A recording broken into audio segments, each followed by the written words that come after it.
பார்வதியின் கைப்பாவையாக கமருதீன். சாண்ட்ராவிடம் காட்டிய வன்மத்தின் உச்சம். இவனெல்லாம் ஒரு மனுஷனா?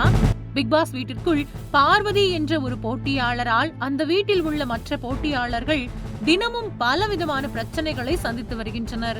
பார்வதியின் கைப்பாவையாக மாறிவிட்ட கமருதீன் பார்வதியின் பேச்சை கேட்டுக்கொண்டு நேற்று கார் டாஸ்கில் வரம்பு மீறி அடாவடியாக நடந்து கொண்ட விதம் பெரிய சர்ச்சையை மக்களிடையே ஏற்படுத்தி இருக்கின்றது. கமருதீனை தூண்டிவிட்ட பார்வதிக்கும் கடும் கண்டனங்கள் கிளம்பியுள்ளன. இதில் கடைசியாக கார் டாஸ்க் நடந்தது. இதில் வீட்டில் உள்ள 9 போட்டியாளர்களும் காருக்குள் நெருக்கி அடித்துக் கொண்டு அமர்ந்திருந்தனர். கடைசி வரை காருக்குள் இருப்பவர்தான் வெற்றியாளர் என்பது போட்டியின் விதிமுறையாகும். அப்போது பார்வதி கமருதீன் வழக்கம் போல காதல் மொழி பேசிக்கொண்டு காருக்குள் அவர்களது காதல் விளையாட்டையும் தொடர்ந்தனர். அப்போது சாண்ட்ரா, கமருதீன், பார்வதி 3 பேருக்கும் இடையே வாக்குவாதம் ஏற்பட்டது. வாயை மூடுடி, பெரிய இவ மூஞ்சிய பாரு, நீ ரொமான்ஸ் பண்ணித்தானே 2 பிள்ளைகளை பெத்த என்று ஏளனமாக பேசியதால் சாண்ட்ரா அழுது கொண்டே இருந்தார். இனி ஏதாவது பேசினால் செருப்பால் அடிப்பேன் என்றும் வரம்பு மீறி கமருதீன் சாண்ட்ராவை பேசியது பார்வையாளர்களை அதிர்ச்சியடைய வைத்தது. காருக்குள் இருந்த சக போட்டியாளர்கள் இப்படி பேசக்கூடாது என்று எச்சரித்து சொல்லியும் கமருதீன் அதை கண்டுகொள்ளவே இல்லை. போதாக்குறைக்கு அருகில் இருந்த பார்வதி ட்ரிகர் செய்து கமருதீனை தொடர்ந்து தூண்டிவிட்டு பேச வைத்ததும் பார்வையாளர்களுக்கு கடுப்பை கிளப்பியது.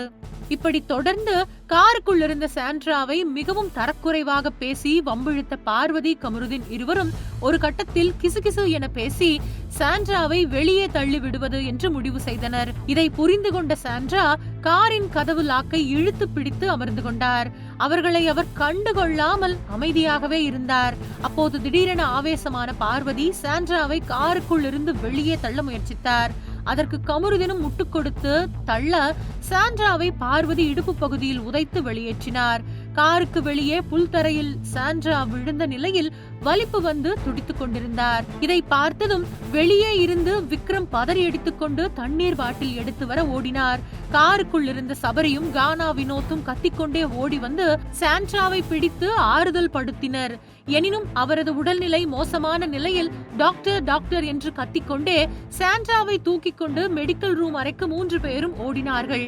நடப்பதையெல்லாம் காரில் இருந்து கூலாக பார்த்து கொண்டிருந்த பார்வதி, அதுதான் மெடிக்கல் டீம் இருக்காங்களே, அப்புறம் என்ன என்று எகத்தாளமாக பேசினார். கமருதீனும் சிறிதும் பதற்றமின்றி அவங்க சும்மா நடிப்பாங்க என்று இரக்கமே இல்லாமல் கூறினார். இதை பார்த்து கொண்டிருந்த பிக் பாஸ் பார்வையாளர்கள் பலரும் கோபத்தின் உச்சிக்கே சென்று விட்டனர். இவனெல்லாம் ஒரு மனுஷனா என்று கோபமாக திட்டி வருகின்றனர். 2 பேரையும் ரெட் கார்டு கொடுத்து உடனே வெளியேற்ற வேண்டும் என்றும் ஆவேசமாக கூறி வருகின்றனர்.